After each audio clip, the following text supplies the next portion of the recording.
Assalamualaikum warahmatullahi wabarakatuh. Nama saya Nurul Atika binti Ishak.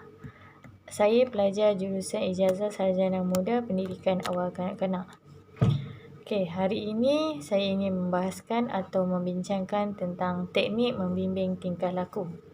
Salah satu cara untuk mendidik kanak-kanak adalah dengan cara membimbing tingkah laku kanak-kanak tersebut. Membimbing ini bermaksud memimpin jalan atau menunjukkan jalan.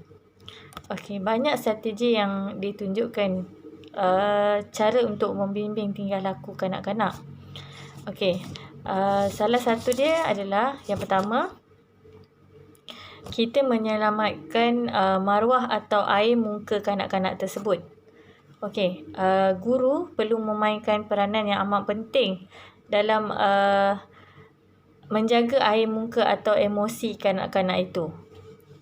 Okey, contoh dia seperti jika dia melakukan kesalahan yang besar, kita tidak boleh marah mereka di hadapan kanak-kanak yang lain sebab kanak-kanak itu mempunyai perasaan yang malu. Okey, kita boleh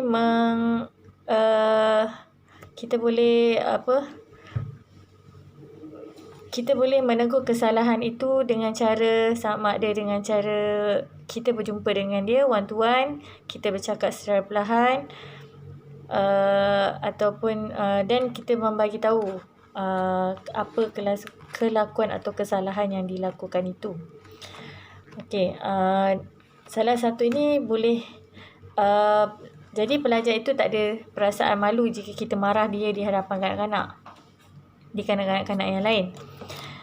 Okey, teknik yang kedua adalah menetapkan batasan yang baik. Okey, kanak-kanak ini dia tidak tahu sama ada dia melakukan tingkah laku itu betul atau salah. Dan kita sebagai guru perlulah memberitahu kanak-kanak itu tingkah laku itu sama ada kelakuan itu baik atau tidak baik. Jika tidak baik, kita menegurlah secara berhemah dengan bercakap dengan secara elok. Jika kelakuan itu baik, kita bagi pujian dekat kanak-kanak itu. Okey, teknik yang ketiga adalah kita dengan menunjukkan tingkah laku yang baik. Guru menunjukkan tingkah laku yang baik kepada kanak-kanak. Guru ni adalah sebagai role model anak-anak di sekolah. Sebab kanak-kanak dia mudah terpengaruh jika kita berkelakuan dengan elok. Kalau kita bercakap dengan kanak-kanak dengan lain secara kasar, kita marah-marah, kita tegur dia, dan kanak-kanak itu akan membuat meniru kelakuan kita itu di rumah. Atau mereka akan buat dekat kawan mereka. Kalau dalam kelas biasa kita suka marah budak, kita cakap dengan budak tu tengking-tengking. Kalau kita perhatikan, kanak-kanak akan tiru kelakuan kita itu sesama rakan mereka. Mereka akan ajuk balik cara percakapan cikgu tu. So, cikgu tu perlu memainkan peranan yang penting dengan menunjukkan tingkah laku yang baik.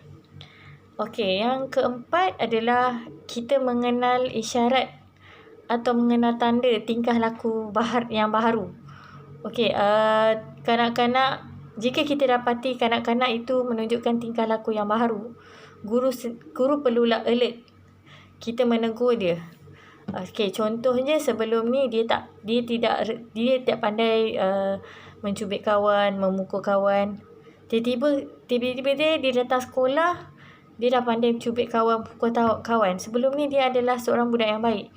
Dan kita sebagai guru perlu jumpa dengan anak-anak itu, kanak-kanak itu, dan kita tegur. Kenapa jadi macam ni, dan kita bagi tahu kelakuan yang ni sebenarnya tidak elok.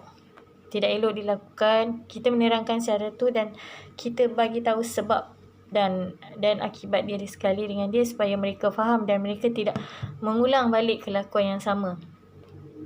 Okey, teknik yang kelima adalah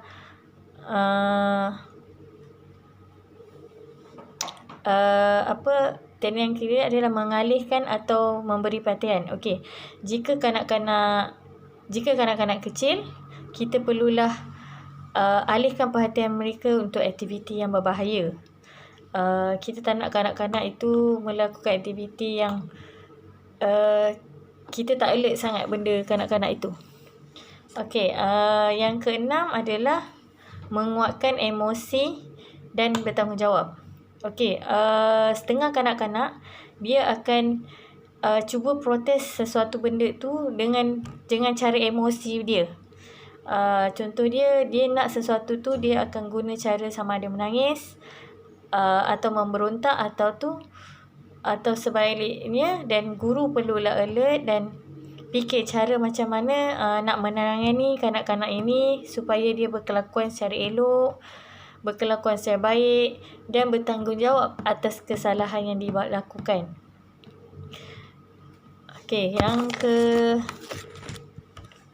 terakhir adalah memberi maklum balas kepada kanak-kanak.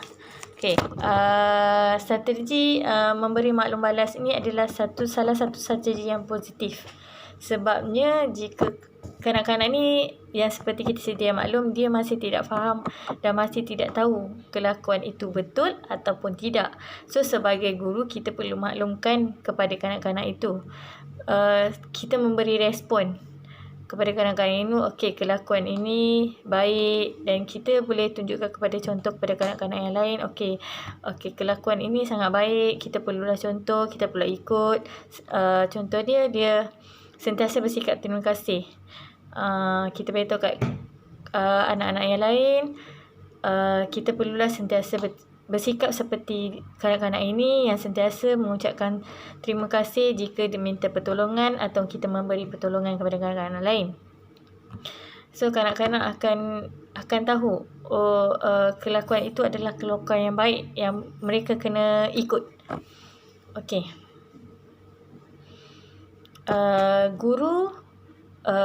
Guru perlulah, dalam teknik mendidik kanak-kanak ini, guru memang memainkan peranan yang amat besar ketika di sekolah, sebab kanak-kanak memang hampir 10 ke 11 jam dia akan bersama guru di pusat asuhan. So memang kanak-kanak memang akan ikut apa yang guru cakap betul, dan mereka lebih percayakan guru dari ibu bapa.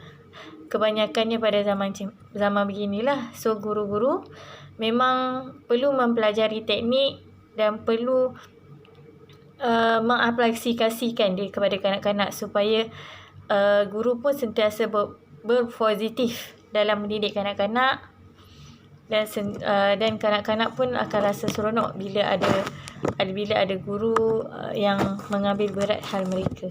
Sekian, terima kasih.